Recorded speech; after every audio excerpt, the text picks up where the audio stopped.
Lordship and bondage. Lordship and bondage.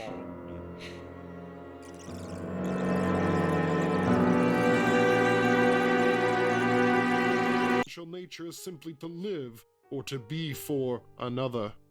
The former is Lord, the other is Bondsman. The Lord is the consciousness that exists for itself, but no longer merely the notion of such a consciousness. Rather, it is a consciousness existing for itself, which is mediated with itself through another consciousness, i.e. through a consciousness whose nature it is to be bound up with an existence that is independent or thinghood in general. The Lord puts himself into relation with both of these moments to a thing as such, the object of desire, and to the consciousness for which thinghood is the essential characteristic. And since he is A, qua the notion of self-consciousness and immediate relation of being for self, but B is now at the same time mediation, or a being for self which is for itself only through another, he is related A, immediately to both, and B, immediately to each through the other. The Lord relates himself immediately to the bondsman through a being, a thing that is independent. For it is just this which holds the bondsman in bondage. It is this chain from which he could not break free in the struggle, thus proving himself to be dependent, to possess his independence and thinghood. But the Lord is the power over this thing, for he proved in the struggle that it is something merely negative, since he is the power over this thing, and this again is the power over the other, the bondsman. It follows that he holds the other in subjection. Equally, the Lord relates himself immediately to the thing through. The bondsman, qua self-consciousness in general, also relates himself negatively to the thing, and takes away its independence. But, at the same time, the thing is independent vis-a-vis the bondsman, whose negating of it, therefore, cannot go the length of being altogether done with it to the point of annihilation. In other words, he only works on it. For the Lord, on the other hand, the immediate relation becomes through this mediation the sheer negation of the thing, or the enjoyment of it. What desire failed to achieve, he succeeds in doing, viz. To have done with the thing altogether, and to achieve satisfaction in the enjoyment of it. Desire failed to do this because of the thing's independence, but the Lord, who has interposed the bondsman between it and himself, takes to himself only the dependent aspect of the thing, and has the pure enjoyment of it. The aspect of its independence he leaves to the bondsman who works on it. In both of these moments, the Lord achieves his recognition through another consciousness, for in them that other consciousness is expressly something unessential, both by its working on the thing and by its dependence on a specific existence. In neither case can it be Lord over the being of the thing and achieve absolute negation of it. Here, therefore, is present this moment of recognition, viz. That the other consciousness sets aside its own being for self, and in so doing itself does what the first does to it. Similarly, the other moment too is present, that this action of the second is the first's own action. For what the bondsman does is really the action of the Lord. The latter's essential nature is to exist only for himself.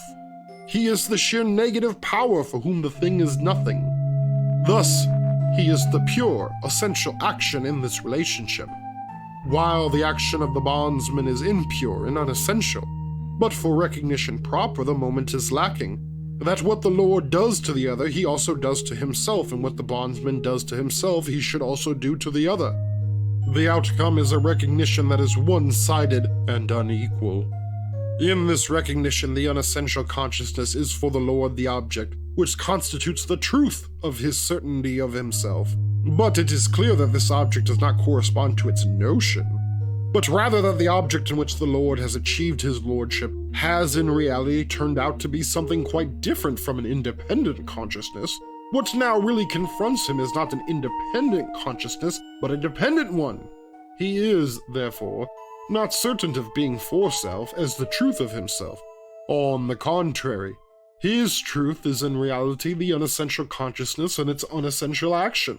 The truth of the independent consciousness is accordingly the servile consciousness of the bondsman.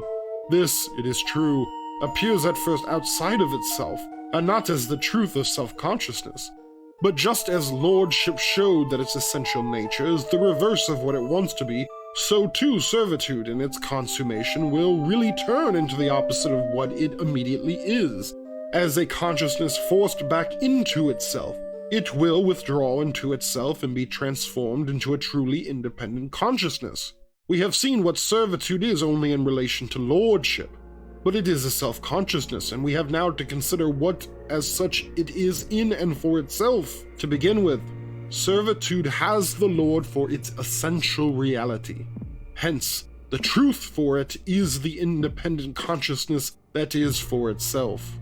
However, servitude is not yet aware that this truth is implicit in it, but it does in fact contain within itself this truth of pure negativity and being for self, for it has experienced this its own essential nature.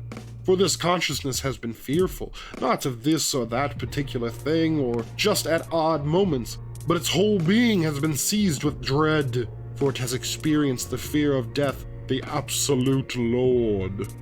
In that experience it has been quite unmanned, has trembled in every fiber of its being, and everything solid and stable has been shaken to its foundations.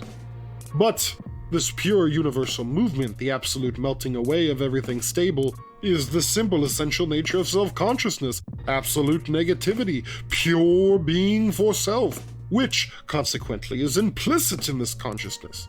This moment of pure being for self is also explicit for the bondsman, for in the Lord it exists for him as his object. Furthermore, his consciousness is not this dissolution of everything stable merely in principle. In his service he actually brings this about. Through his service he rids himself of his attachment to natural existence in every single detail, and gets rid of it by working on it. However, the feeling of absolute power, both in general and in the particular form of service, is only implicitly this dissolution. And although the fear of the Lord is indeed the beginning of wisdom, consciousness is not therein aware that it is a being for self. Through work, however, the bondsman becomes conscious of what he truly is. In the moment which corresponds to desire in the Lord's consciousness, it did seem that the aspect of unessential relation to the thing fell to the lot of the bondsman, since in that relation of the thing retained its independence. Desire has reserved to itself the pure negating of the object, and thereby its unalloyed feeling of self. But that is the reason why this satisfaction is itself only a fleeting one, for it lacks the side of objectivity and permanence. Work, on the other hand, is desire held in check, fleetingness staved off. In other words, work forms and shapes the thing. The negative relation to the object becomes its form, and something permanent, because it is precisely for the worker that the object has independence. This negative middle term, or the formative activity, is at the same time the individuality or pure being for self of consciousness, which now, in the work outside of it, acquires an element of permanence. It is in this way, therefore, that consciousness, qua worker, comes to see in the independent being of the object its own independence. But the formative activity has not only this positive significance that in it the pure being for self of the servile consciousness acquires an existence. It also has, in contrast with its first moment, the negative significance of fear. For in fashioning the thing, the bondsman's own negativity, his being for self becomes an object for him only through his setting at naught the existing shape confronting him. But this objective negative moment is none other than the alien being before which it has trembled. Now, however, he destroys this alien negative moment, posits himself as a negative in the permanent order of things, and thereby becomes for himself, someone existing on his own account. In the Lord, the being for self is another for the bondsman, or is only for him, i.e. is not his own. In fear, the being for self is present in the bondsman himself. In fashioning the thing, he becomes aware that being for self belongs to him, that he himself exists essentially and actually in his own right. The shape does not become something other than himself, through which being external to him, for it is precisely this shape that is his pure being for self, which in this externality is seen for him to be the truth.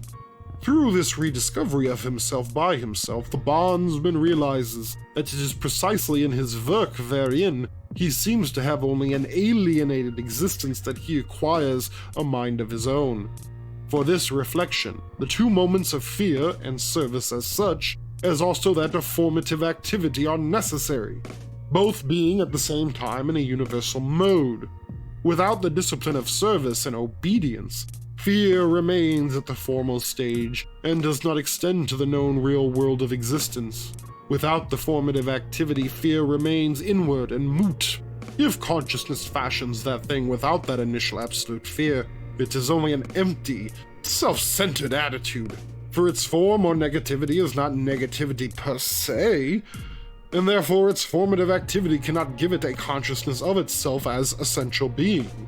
If it has not experienced absolute fear, but only some lesser dread, the negative being has remained for it something external. Its substance has not been infected by it through and through, since the entire contents of its natural consciousness have not been jeopardized. Determinate being still, in principle, attaches to it. Having a mind of one's own is self-will, a freedom which is still enmeshed in servitude.